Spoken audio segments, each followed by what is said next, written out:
I woke up on a quiet Tuesday morning to the sound of men shouting outside. I thought maybe a pipe burst or someone's pool finally exploded, until I looked out my kitchen window and saw men in vests marking up my land like they were about to build a strip mall.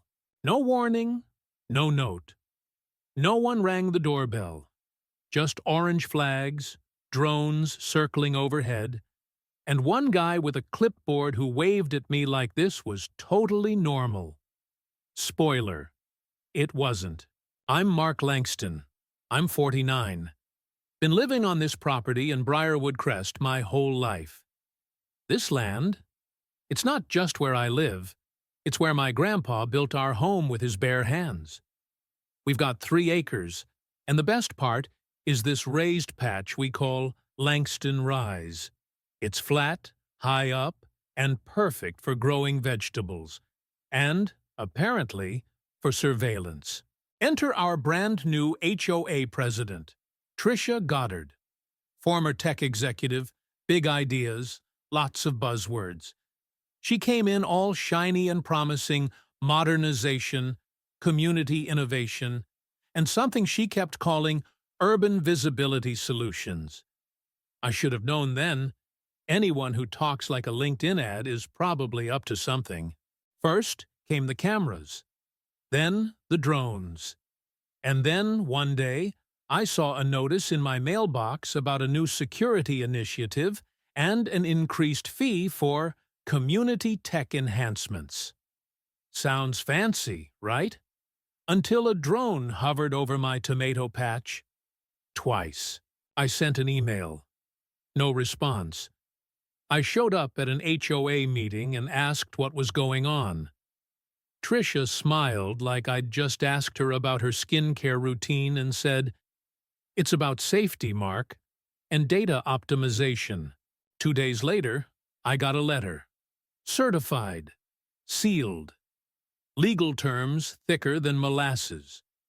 Something about easement activation and shared infrastructure rights from 1957.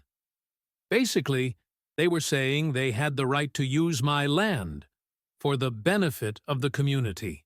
Funny, no one ever benefits when you're the one losing something. I showed the letter to Janice, my neighbor who used to work in a law office.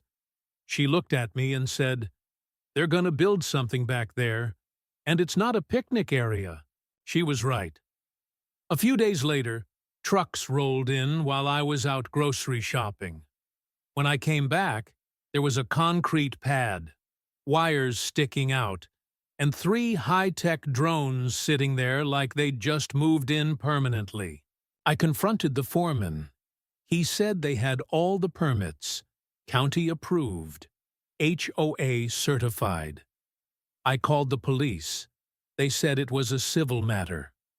I called Tricia, straight to voicemail, again and again. Then I found it. A glossy brochure on my porch titled The Briarwood Intelligence Initiative. It had a smiling stock photo family and a map. My land was the center of a surveillance hub.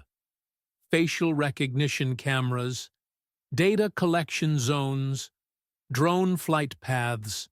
I was done being polite. I demanded a meeting. They gave me one, 6:30 a.m. on a Wednesday.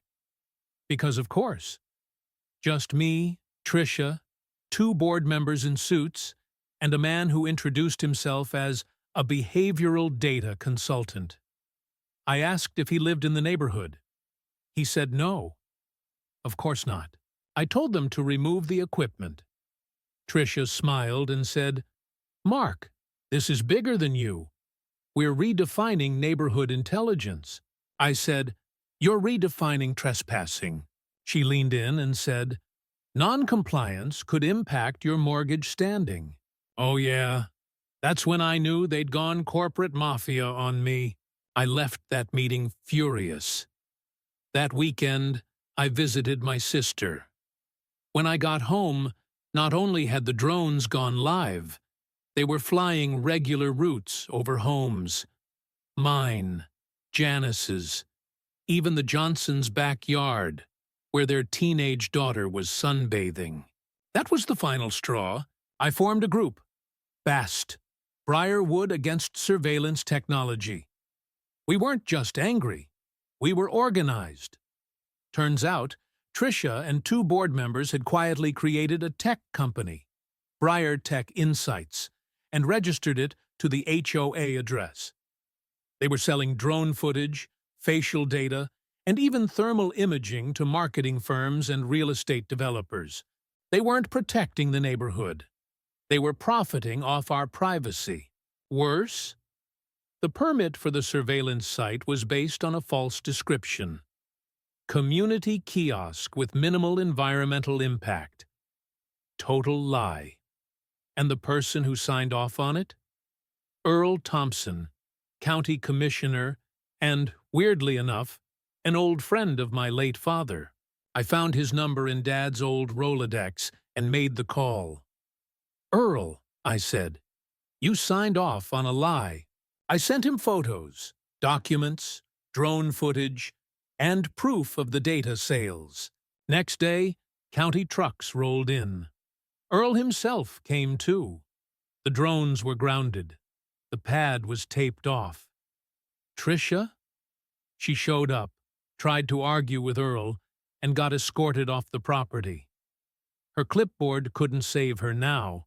Within weeks, the HOA board was removed in a special election. I was voted in, reluctantly. We rewrote the bylaws, banned surveillance tech, and blocked any new construction without full resident approval. Langston Rise? We turned it into a community garden. Kids plant strawberries where the drones used to park.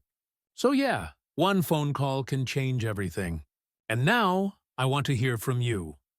What would you do if your HOA tried to build a surveillance base on your property? Drop your stories in the comments, because sometimes the only way to fight back is to go public. And hey, if you love wild neighborhood drama and want to see more real-life David vs. HOA stories, hit that subscribe button.